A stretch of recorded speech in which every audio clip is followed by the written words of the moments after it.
Well, my friends, what do we have today in the news? We have political leaders. One of them's president now, and the other one was, until very recently, the mayor of New York City, telling protesters and hecklers to go F themselves in no uncertain terms.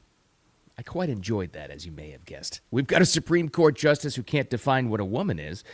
And we also have insane far-left liberal women in protest of ICE shaving their heads. My takeaway on that is, guys in the dating world, at least you can see them coming a mile away now. Welcome to Wicked Radio, live stream, Monday through Friday, 8 a.m. Eastern time right here. X on YouTube and on Facebook, and then on the replay, obviously, and the audio podcast. Thank you so much for being here. I appreciate you, as always. Well, let's get right to it. I don't know if you saw this. This happened just, I believe it was yesterday afternoon, and it's made the headlines already. Mayor Eric Adams, until really just recently, was the mayor of New York City, America's biggest city. Controversial in many different ways. We know that he kind of turned against the Democrats, and then they went after him, and a lot of people still aren't happy with him. But this is a guy that's in civilian life now, and he was coming off a plane. I don't know whether it was first class or coach or whatever it was, but he's on the jetway, and he's trying to get back to, I think this is landing back in New York, and he's heckled. The story says on the plane, and then all the way off the plane, and then into the gate area. But he pushed back, not physically, just verbally. Now, here's the situation. I don't know if you can hear all this, but here's the lady, masked, of course, giving him a hard time. And he basically says, in fact, you may even hear it here, he says, go F yourself. In fact, you're going to see the Brooklyn in me, which was pretty interesting. This was the scene. Eric Adams, please punch me in the face. I would love if you punched me in the face. Okay, you can get fucked too. Right? Yeah, fuck you. Those things are over. Yeah, good. Thank God. Damn. I can see your ugly ass face everywhere. Damn. Yeah, you heard it pretty clearly there. I've seen that clip like 5 times already today. I wasn't sure at first, but there it is. Yeah, go F yourself. You're going to see the Brooklyn in me. Then they're going back and forth. I don't know what started the whole thing. I think what started it was just his public presence on a plane. He also said in there, I'm not mayor anymore. I'm basically just a civilian. My mayor days are over. And she goes, thank God. So that's a clear case of somebody in public life that's pushing back. And there's a lot of that going around now as we get into the Trump story. But I have to get this, and I have to read it exactly because I don't want to screw this up. So the New York Post, obviously, big story. They made it a headline this morning, that exact incident we just talked about right there. Here's their write-up, and his response to this is just so classic. Here's the headline. Eric Adams tells heckler, go F yourself, as ex-New York City mayor gets booed at airport. Quote, you're going to see the Brooklyn in me. Now, Eric Adams gets a hold of this on X this morning, just a little while ago, and he reposts it with a quote, and he says, exactly. I quite enjoy that. I don't know. Maybe you already guessed that already. But I have a reason why in just a second. Now, this ties into, ironically, the very same incident, in a way, of President Trump, who happens to be still in office right now. Now, we was at that Ford plant yesterday, and somebody, apparently, the story is a Ford employee who is no longer an employee heckling the president as he's touring that new facility. The news story is they're going to go 24/7 because production and demand is such. So it's a good economic story. That's why Trump was there. I know, and I'm sorry, audio-only listeners, that this is mostly a visual, but I'll describe the scene for you. But anyway, this is the this is the scene when President Trump gave the heckler the middle finger.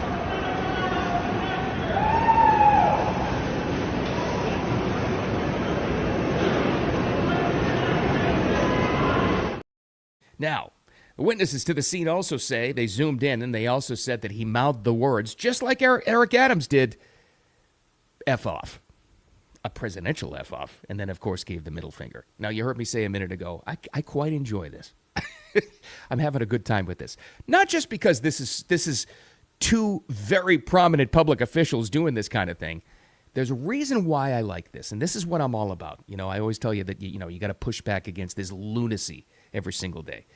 I really, truly believe that there's a balance between pushing back, standing your ground, pushing back, never taking that kind of crap, but also putting your best foot forward. I would, in both of those cases, Mayor Eric Adams and Trump put their best foot forward and trying to present a public image. When they were met with that, they pushed back. And that, I think, is the key. Because, see, I think we got into this mess because for decades, well-meaning, common sense, conservative folks who just want to do their jobs didn't push back. You can push back by still putting your best foot forward, and that's what I think they're doing. But the reason why I enjoy public officials, two very famous public officials, pushing back is we do need more of that. And you say that to plenty of people, and it's such a foreign concept to them. Oh, we can't have that. I can't stand this world where we're just, it's constantly arguing and this and that. If you don't have that, if you don't have at least stand your ground concept in society, you have the lunatic liberal left running our lives like they have for, I'm talking decades, my entire life, and I'm in my 50s now, and it goes beyond that. You have to push back, and this is why I enjoyed the two of them pushing back. And when I say push back, I don't mean in a violent way, unless absolutely necessary, but standing up. Why should it be just one side, one ideology having the say? Getting to harass people, getting to heckle people, all protest all the time.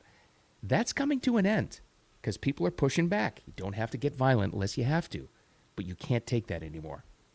That's why I enjoyed it. And I also enjoyed Eric Adams' response, actually, reposting on there. Exactly. You'll see the Brooklyn in me. All right, let's get to the feature headline story, what's going on in the news yesterday. No more important story than what happened at the Supreme Court of the United States, right? They decide all the important stuff. They decide where we're going with our lives, the direction of the country, the most important cases that we have before us, right? Well, now they're trying to decide what a woman is. Because you might have heard, might have seen the headlines, might have even seen the video, and now they have the audio of the Supreme Court justices and the lawyers arguing these cases back and forth. Let's take a step back and just realize where we are. We are now at a point in time where the lunacy of not understanding the difference between biological men and biological women has made it to the Supreme Court with this case. I think out of Kentucky, I believe, I don't know, one of the states that's pushing to keep biological boys out of women's sports. Sounds common sense to anybody that's actually lived in the real world, right? Oh, no, not in this day and age. And there's a lot of speculation now that the Supreme Court is going to rule in favor of sanity and keep boys out of girls' sports. And regardless of that, you got to understand what a major, major victory this is for the lunatics, that this case is even being heard, that is even taking up the time of the Supreme Court of the United States. Frame it that way. You have to recognize it that way. First of all, let's go to some of this. And a lot of this is legalese. I totally understand that. But listen to Ketanji Brown Jackson, the newest Supreme Court justice member. We have a Supreme Court justice sitting on that bench. There's been a lot said about her, and I think it was proven yesterday. She cannot define what a woman is. This is where we are now. Just listen to this reason. You have the overarching classification. Everybody has to be play on the team that is the same as their sex at birth. But then you have a gender identity definition that is operating within that, meaning a distinction, meaning that for cisgender girls, they can play consistent with their gender identity. For transgender girls, they can't. So I think that... Okay. Sound confusing? Are you confused? Maybe a little bit, bored with her line of reasoning. You should be. It's all by design. The simplest concept in the world has now been convoluted by design so much and for so long that we have a Supreme Court justice, and she may not be the only one on the bench, that cannot define, because of this lunacy, this insanity, the difference between biological men and biological women, no matter what you identify as. And you'll find this with a lot of common sense, normal Americans. We don't care what you identify as. Just get out of my daughter's dressing room. This is all what people are saying. But now, again, and I'll repeat this, we have to understand and wrap our heads around this, what a massive win this is, regardless of the outcome of this court case. Who the hell knows what they're going to decide? What a massive win it is for this insane concept that it's even being argued before the Supreme Court of the United States, that it even made it this far. This is insane. Absolutely, totally, completely insane. I don't know how they're going to rule on this, but the best common sense argument came from Justice Alito yesterday, where he, and good for him, he broke it down to basic terms. He tried his best, I don't know if it's going to be successful, to break it down to, okay, let's get rid of the mumbo jumbo and let's define terms here. Well, to pick up on the issue of discrimination on the basis of transgender status, let me go to some basics. Do you agree that a school may have separate teams for a category of students classified as boys and a category of students classified as girls? Yes, Your Honor. If it does that, then is it not necessary for there to be, for equal protection purposes, if that is challenged under the Equal Protection Clause, an understanding of what it means to be a boy or a girl or a man or a woman? Yes, Your Honor. He's trying to boil it down to basic, simple terms. Don't you already have rules and you actually call it boys and girls as of right now? Yes, Your Honor. Basically what he's talking about is, why are we here? Why are we doing this then? I don't know if his thinking is going to win the case. I don't know what's going to result from this case. But again, third time I'll say it, they've already won. The fact that this was argued before the Supreme Court is insane. Absolutely, completely, totally insane. But again, there's always a bright side, always. There's always light at the end of the tunnel. More people than ever are aware of this insanity and pushing back against it. Enough. Just absolutely enough. Whatever support they had for letting biological males into women's sports and dominating them, and then every other part of society. That's why these court cases are important. Whatever argument they had, it's less than it was yesterday. There's less support for it yesterday. The more you expose this stuff, the more common sense comes to light. Common sense at the end of the day will always win if you have the information. And I don't, in my criticism of Ketanji Brown Jackson there, I've heard a lot. I've heard people call her a DEI Supreme Court justice. I've heard people say that she's not very bright. I haven't seen or heard anything from her that disputes that. I don't care that she's a Supreme Court justice. I don't care that she's a woman. I don't care that she's black. I don't care. This is not a bright person. So if you ever wondered, I always grew up thinking that the Supreme Court justices, they're the best of the best, the brightest of the brightest, and in many cases have been. Not her. I don't care, and I don't mind criticizing her for that. That's not a smart person, and this is a person that's been lied to her whole life.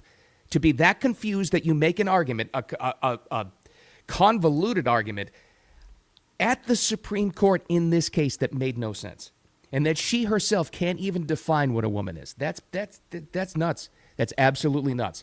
Whatever criticism has been launched against that Supreme Court justice is totally warranted, because she's not bright. I'm sorry, she's just not. That's not coming from the real world. That's a scary thing.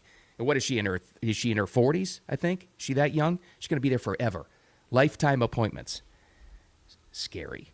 Speaking of scary, all right. Let's check in on the latest lunatic, liberal, mostly middle-aged white women protests against ICE. Let's see what they're doing now. Well, there's a head-shaving movement going on. And again, sorry audio-only listeners, this is mostly a visual, but I'll describe the situation for you. These have popped up mostly on TikTok and Instagram it might be tens of thousands this week. Deranged leftist women shaving their heads in protest of ICE. This one's a little special, though. Just a little clip because she's not really saying anything. But what she wrote on the caption is important.